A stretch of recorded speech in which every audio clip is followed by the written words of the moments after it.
कावेरी को लेकर कंट्रोवर्सी तो आप जानते हैं, लेकिन ये विवाद आखिर कब से स्टार्ट हुआ, इसकी हिस्ट्री, ज्योग्राफी पर आज हम डिटेल में बात करेंगे। मैं मानसी हूं आपके साथ ऑन एबीपी लाइव पॉडकास्ट लेकर के एफआईआई।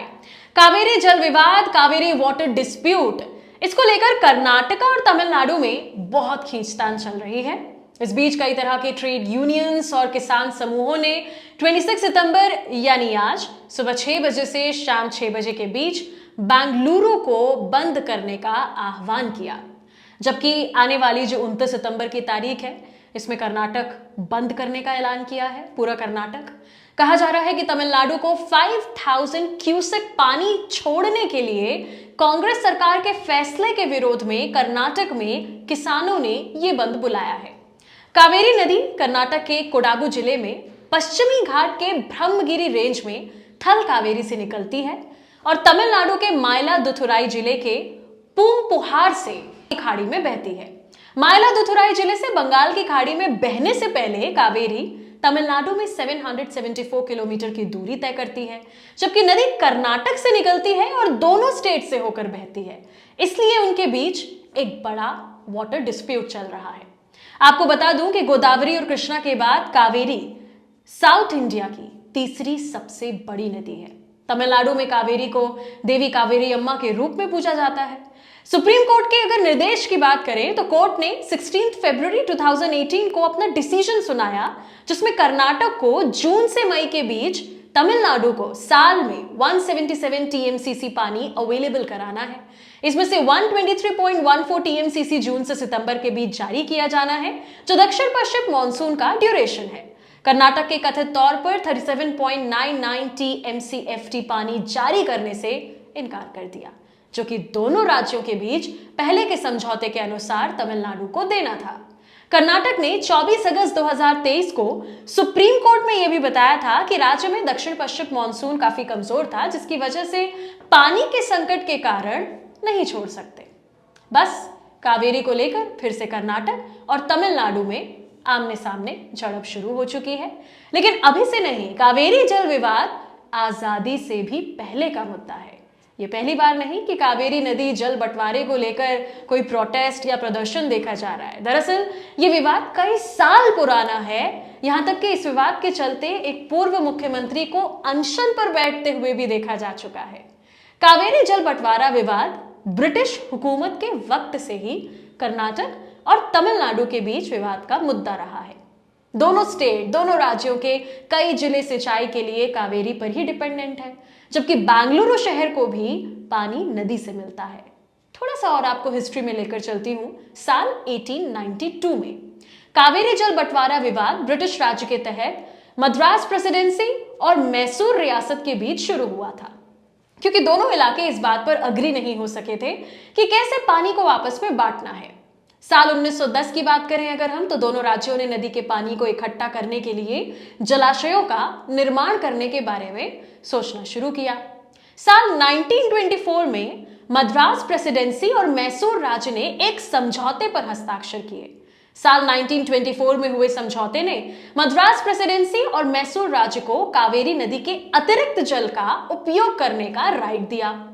1924 में हुए समझौते के मुताबिक तमिलनाडु और पुडुचेरी को अतिरिक्त पानी का 75% मिलेगा, जबकि कर्नाटक को 23% मिलेगा। बाकी बचा पानी केरल के हिस्से जाएगा। इस बात पर भी प्रतिबंध था कि कितनी जमीन सींची जा सकती है। आजादी के बाद साल 1956 में राज्यों का पुनर्गठन हुआ। जल बंटवारे का मुद्दा एक बड़ी प्रॉब्लम बन गया। राज्यों के विभाजन के बाद तमिलनाडु और कर्नाटक दोनों में कई विरोध प्रदर्शन हुए, जो कई बार हिंसा में भी बदले। भाई, कर्नाटक का तर्क था कि 1924 के समझौते की 50 साल के समय की अवधि 1974 में खत्म हो गई थी, इसलिए राज्य नियमों का पालन करने के लिए बाध्य नहीं है, खासकर जब राज्य का विभाजन हो गया। अब कावेरी जल विवाद तमिलनाडु के लिए एक बड़ी प्रॉब्लम बन गई, क्योंकि राज्य कावेरी जल विशेष रूप से डेल्टा इलाके में कृषि भूमि के विशाल क्षेत्र पर डिपेंडेंट हो गया था। 1960 और 1980 के दशक के आखिर में कर्नाटक ने कावेरी पर 4 बांध बनाए: हेमावती, हरंगी, काबिनी और सुवर्णावती। निचले तटवर्ती राज्य तमिलनाडु ने तर्क दिया कि इसने उन्हें एक अनिश्चित स्थिति में डाल दिया है और सुप्रीम कोर्ट का दरवाजा खटखटाया। कर्नाटक ने तर्क दिया कि नदी जल बंटवारे को अंतरराष्ट्रीय मानदंडों यानी पानी को समान अनुपात में बांटना, इसका पालन करना चाहिए। कर्नाटक सरकार ने सुझाव दिया था कि दोनों राज्य 47% पानी प्राप्त कर सकते हैं और बाकी केरल और पुडुचेरी के बीच समान रूप से आपूर्ति की जा सकती है। तमिलनाडु कर्नाटक के तर्क से खुश नहीं था और 1924 के समझौते पर कायम रहना चाहता था। साल 1986 में तमिलनाडु के तंजावुर इलाके के किसान संघ ने जल बंटवारे के विवाद को सुलझाने के लिए एक न्यायाधिकरण बनाने की मांग करते हुए सुप्रीम कोर्ट का रुख किया था। साल 1990 में सुप्रीम कोर्ट ने दोनों राज्यों द्वारा प्रस्तुत याचिकाओं पर सुनवाई की और उन्हें बातचीत करने का निर्देश दिया। जब बातचीत सक्सेसफुल नहीं हो सकी तो सुप्रीम कोर्ट ने केंद्र सरकार को एक ट्रिब्यूनल बनाने का ऑर्डर दिया जो दोनों राज्यों के बीच पानी के बंटवारे पर आखिर डिसीजन कर सके। इसके बाद CWDT यानी कि कावेरी वाटर डिस्प्यूट ट्रिब्यूनल को फॉर्म किया गया। कावेरी वाटर डिस्प्यूट्स ट्रिब्यूनल ने 1980 और 1990 के बीच तमिलनाडु में पानी के प्रवाह को लेकर रूल्स बनाए। 1991 में ट्रिब्यूनल ने अपने अंतरिम आदेश में कर्नाटक को यह सुनिश्चित करने का ऑर्डर दिया कि हर साल 205 TMCFT पानी तमिलनाडु तक पहुंचाया जाए। CWDT ने कर्नाटक को सिंचाई वाली भूमि क्षेत्र बढ़ाने की अपनी योजना को रोकने का भी आदेश दिया।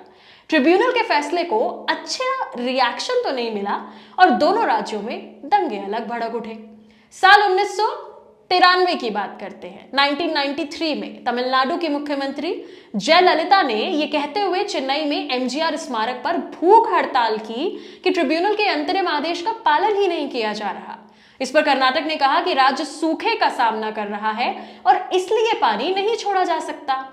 साल 1998 में कावेरी रिवर अथॉरिटी का गठन किया गया और उसे CWDT यानी कावेरी वाटर डिस्प्यूट्स ट्रिब्यूनल के अंतरिम आदेश को लागू करने का काम सौंपा गया।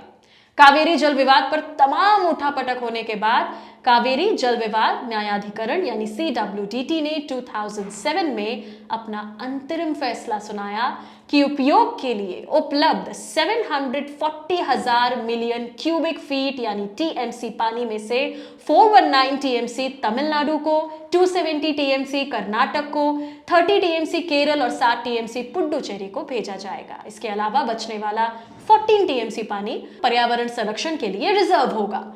ट्रिब्यूनल ने यह भी कहा था कि अगर किसी तरह का कोई संकट आता है और उपज कम होती है तो दिए गए जल का शेयर केरल, कर्नाटक, तमिलनाडु और पुडुचेरी के बीच प्रोपोर्शनल रूप से कम कर दिया जाएगा।